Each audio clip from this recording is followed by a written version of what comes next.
La fuente de la vida. Estimado oyente, en nuestro estudio regresamos hoy al libro de los Salmos y vamos a considerar los Salmos 9 y 10. Dijimos que el recorrido entre estos dos salmos mesiánicos, desde el Salmo 1 hasta el Salmo 8, fue como haber estado subiendo por una escalera de la ladera de una montaña y llegando a la parte más alta en el Salmo 8. Y a partir del Salmo 9, será como si estuviéramos descendiendo por el otro lado de la montaña. El descenso se efectuará por 7 salmos que relatan una historia profética. En esta sección aquí estamos percibiendo un vislumbre del remanente judío en los tiempos finales y también una vista fugaz del llamado hombre de maldad, una persona sin ley que aún aparecerá sobre la tierra. El Salmo 9 y el que le sigue, el Salmo 10, están unidos estrechamente. Hay cierta estructura alfabética aquí y también un acróstico que no se puede notar en nuestra traducción, pero que puede verse en el idioma original hebreo. Por lo tanto, el lector puede ver que en versiones como la Septuaginta y la Vulgata se ponen estos dos salmos juntos, considerándolos como uno solo. Y aquí se nos dice en el título del Salmo 9 que está dirigido al director musical sobre Mutlaben, Salmo de David.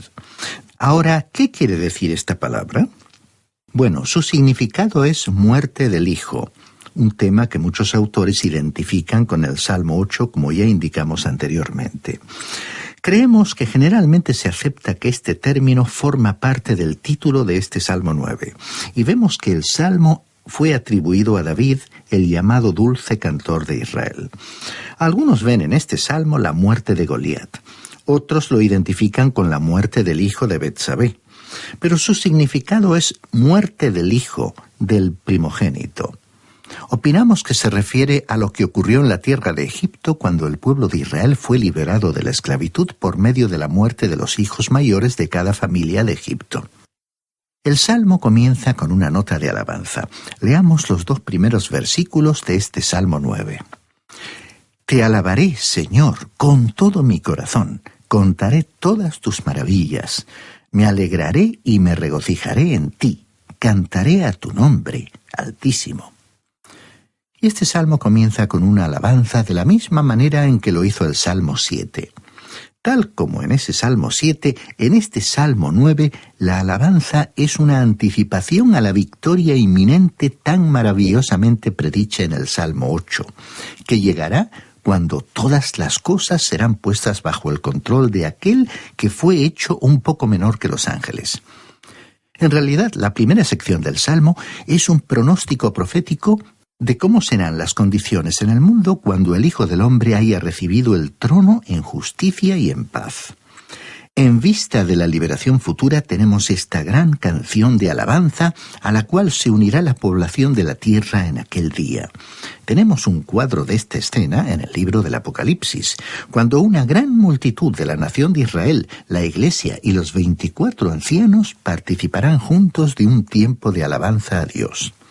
Escuchemos lo que dicen los versículos 3 y 4 de este Salmo 9. Mis enemigos se volvieron atrás, cayeron y perecieron delante de ti. Han mantenido mi derecho y mi causa. Te has sentado en el trono juzgando con justicia. Una vez más nos trasladamos a la época del reino mencionada en el Salmo 8, cuando todas las cosas son colocadas bajo el control del Señor. Martín Lutero lo expresó de la siguiente manera: uno con Dios constituye una mayoría. Y él no estaba tan preocupado de que Dios estuviera de su lado, sino que quería asegurarse de que él estaba en el lado de Dios. Para David lo importante era que su causa fuera la correcta. Estimado oyente, debiéramos asegurarnos de que estamos del lado de Dios. Entonces el salmista habló sobre el futuro juicio. Veamos ahora los versículos 5 y 6. Reprendiste a las naciones, destruiste al malo, borraste el nombre de ellos eternamente y para siempre. Los enemigos han perecido, han quedado desolados para siempre, y las ciudades que derribaste, su memoria pereció con ellas. Esta es una declaración muy severa del juicio que se aproxima. Y a veces nos preguntamos, ¿es que no se predica sobre juicio en la actualidad? Pues bien, lo diríamos de esta manera, que se ha predicado lo suficiente de cierta clase de juicio. Pero debemos notar dos cosas. Una es que hay muy pocos mensajes basados en el tema del infierno. La mayoría de los sermones que se escuchan en la actualidad son de consuelo para el pueblo de Dios. En realidad hay muchos sermones que están siendo dirigidos hacia aquellos que parecen tener cierta clase de complejos o que están buscando a alguien para poder desahogarse. Sin embargo, hay algunos que consideran el tema del infierno, pero se nota demasiada dureza, demasiada severidad en el predicador. Y pensamos que antes de predicar sobre el infierno, uno debería analizar su propio corazón para asegurarse de que el tema le afecta realmente, es decir, que su corazón esté sensibilizado y se conmueva porque muchos seres humanos están perdidos. Ahora, el salmista dejó bien en claro aquí que los enemigos de Israel iban a ser conquistados. Sería la victoria de Dios para el remanente que estaría a favor suyo. Creemos que tenemos aquí la muerte del hijo, del primogénito o hijo mayor en Egipto. Creemos que esto nos lleva al mismo lugar donde nació el antisemitismo, que comenzó allí en la tierra de Egipto. Un nuevo rey en ese país esclavizó a la nación elegida por Dios y trató de exterminar a toda la raza, lo cual habría frustrado la gracia y el propósito de Dios para la redención. Fue a partir de aquella época que las naciones han sido enemigas de Israel y continuarán odiando a ese pueblo hasta que llegue el día de su liberación. En la hora actual existe un sentimiento de odio hacia los judíos. En el siguiente pasaje, el reino, el trono de justicia es establecido. Leamos los versículos 7 y 8 de este Salmo 9. Pero el Señor permanecerá para siempre. Ha dispuesto su trono para juicio. Él juzgará al mundo con justicia y a los pueblos con rectitud. Frente a aquellos que juzguen con mayor o menor acierto, la justicia humana siempre ofrecerá altibajos. Aquel que es justo y aquel que hace las cosas con justicia infalible es Dios. Lo justo no es lo que usted y yo apreciemos o consideremos. Después de todo, fue Dios quien separó la luz de la oscuridad. Él es el que declara lo que es verdaderamente justo. Es que alguien tenía que hacer las normas, y Dios fue el que las estableció para todo el universo, y Él es quien lo dirige. Opinamos que Él tiene esa prerrogativa en la actualidad. Vamos a omitir la lectura de algunos versículos y entonces veremos un cuadro de las condiciones existentes antes de que Cristo venga a establecer su reino. Leamos el versículo 13.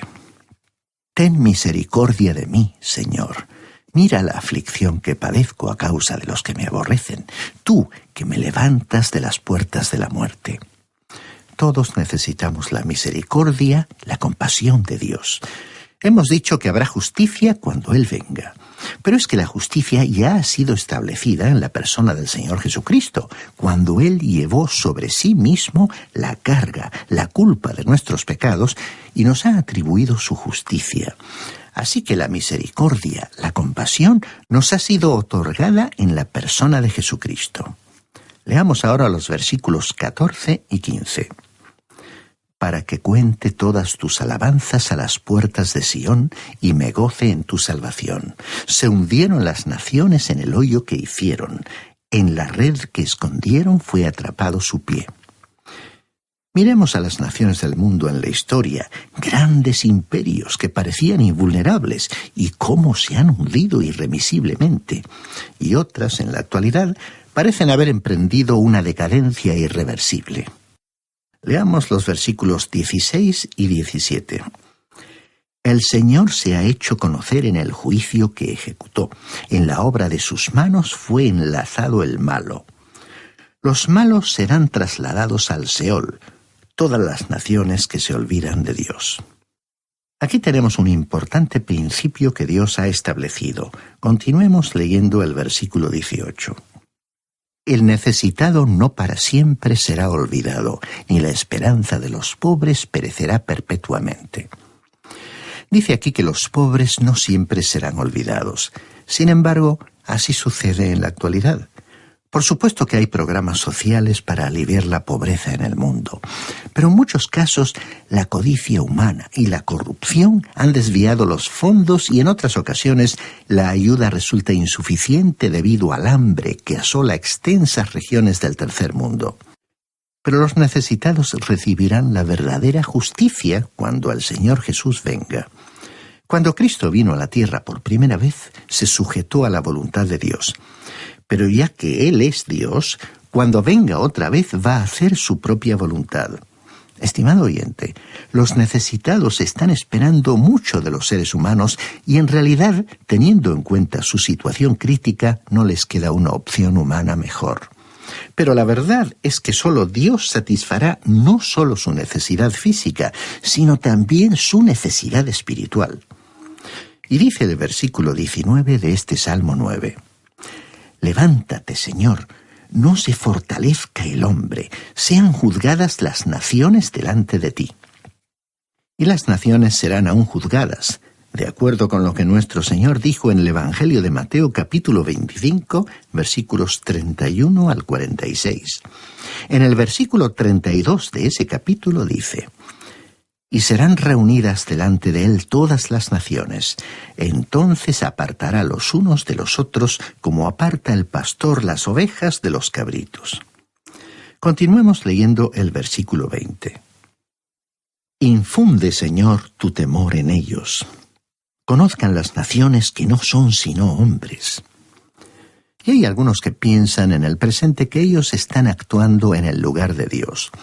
Recordemos que la inscripción colocada en el principio de este salmo fue Mut Laben, que quiere decir la muerte del hijo. Si usted cree que el hijo es Goliat o Faraón, o ambos, ellos son como pequeñas figuras del anticristo que aún ha de venir. Él será el hombre de Satanás y se colocará en la posición de Dios, pero Dios finalmente le vencerá. Ahora llegamos al Salmo 10, en el cual veremos el hombre de Satanás, el hombre de la tierra, y este tema identifica estrechamente el Salmo 10 con el Salmo 9. Y vamos a destacar algunos puntos sobresalientes de este Salmo 10. Observemos cómo se describe a ese malvado. Leamos los versículos 1 al 3. ¿Por qué estás lejos, Señor, y te escondes en el tiempo de la tribulación? Con arrogancia el malo persigue al pobre. Será atrapado en las trampas que ha preparado. El malo se jacta del deseo de su alma, bendice al codicioso y desprecia al Señor. Hay dos cosas que caracterizan al malo en estos versículos: el orgullo y la jactancia. La primera es el orgullo. Cuando uno mira a su alrededor aquí en este mundo, uno querría saber quiénes son los malos. Muchos de los poderosos de este mundo están llenos de orgullo y no tienen ningún lugar para Dios en sus vidas. En segundo lugar, en ellos se destaca de una manera especial la jactancia, que es una alabanza propia desordenada y presuntuosa. Se jactan de ser capaces de resolver los problemas de este mundo. Pero estos problemas los superan, causan su caída y son reemplazados por otros que vuelven a prometer lo mismo, y así se va repitiendo el ciclo. Aquí pues tenemos un cuadro de los malvados en general, y concretamente en este salmo se identifica al malvado conocido en la Biblia como el anticristo, que será como un falso Mesías. El desmedido orgullo le pondrá en evidencia. En el versículo 4 de este Salmo 10 leemos: el malo, por la altivez de su rostro, no busca a Dios. No hay Dios en ninguno de sus pensamientos. De estas palabras podría deducirse que el anticristo en realidad será un ateo. En los días del rey David comenzaron a surgir por primera vez en la historia los ateos. En los tiempos más antiguos no había ateos porque los seres humanos se encontraban demasiado cerca de los orígenes de la revelación. Después de todo, Noé conoció a alguien que a su vez había conocido a Adán. Al estar las personas tan próximas a los tiempos de la creación, no presentaban tendencias a dudar de la existencia de Dios. Cuando se entregaron los 10 mandamientos, no hubo ninguna de esas leyes que se refiriera al ateísmo. Sin embargo, hubo 2 mandamientos contra el politeísmo, el primero y el segundo, que se encuentran en el libro del Éxodo capítulo 20, versículos 3 y 4. El primero decía: «No tendrás dioses ajenos delante de mí». Y el segundo prohibía hacer ídolos ni figuras de lo que hay en el cielo o en la tierra. Y no hubo mandamientos contra el ateísmo porque no había ateos. Sin embargo, David se refirió al ateísmo en varias ocasiones. En resumen, el anticristo se caracterizará por el ateísmo que profese y por estar lleno de orgullo y jactancia. Leamos ahora los versículos 5 y 6. Sus caminos son torcidos en todo tiempo. Tus juicios los tiene muy lejos de su vista. A todos sus adversarios desprecia. Dice en su corazón: no caeré jamás, nunca me alcanzará la desgracia. Estas reflexiones también caracterizan al hombre de nuestro tiempo. La jactancia de su prosperidad y su autosuficiencia. Por lo tanto, no siente ninguna necesidad de Dios. Observemos algo más que caracterizará al anticristo. Leamos el versículo 13. ¿Por qué desprecia el malo a Dios? En su corazón ha dicho: tú no habrás de pedir cuentas. No solo no creerá en Dios, sino que también le despreciará. Claro que es contradictorio despreciar a alguien que no existe. Aparentemente, él tiene que existir para generar esta clase de amargura y odio. Al decir «tú no habrás de pedir cuentas», estaba afirmando que no habría un juicio.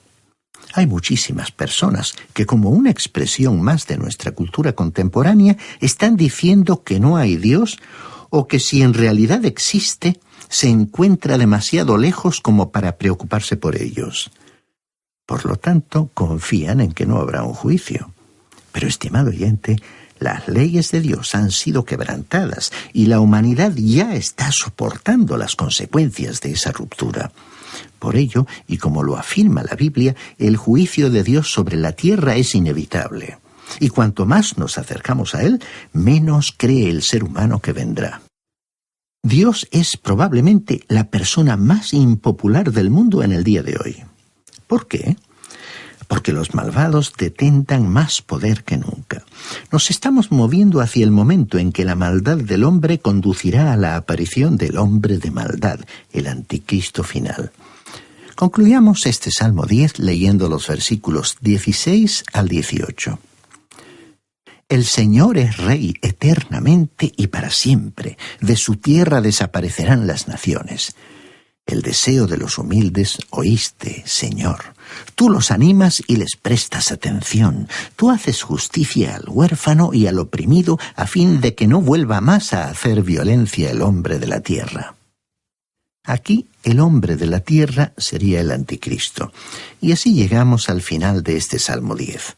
Estos salmos son notables porque amplían muchas verdades que encontramos histórica y proféticamente en otras partes de las Sagradas Escrituras. Y estas últimas palabras que nos recuerdan la sensibilidad de Dios hacia los más débiles miembros de la sociedad humana, como son los desfavorecidos, los oprimidos y los que viven en soledad por la pérdida de sus seres queridos, nos recuerdan las palabras del Señor Jesucristo en el relato del Evangelio de Lucas capítulo 4, cuando Él se presentó en un lugar de culto religioso y manifestó que el Espíritu del Señor le había ungido para anunciar buenas noticias para los pobres, para proclamar libertad a los cautivos, dar vista a los ciegos, a poner en libertad a los oprimidos y para anunciar el año favorable del Señor. Estimado oyente, un Dios que fue capaz de entregar a su Hijo para morir en una cruz por sus pecados, para poder redimirle, liberarle y transformarle, es sensible a su situación actual. Le sugerimos que se dirija a Él en oración, con la confianza de que Él le oye, la seguridad que Él atenderá su pedido y la certeza de que satisfará la necesidad de su alma.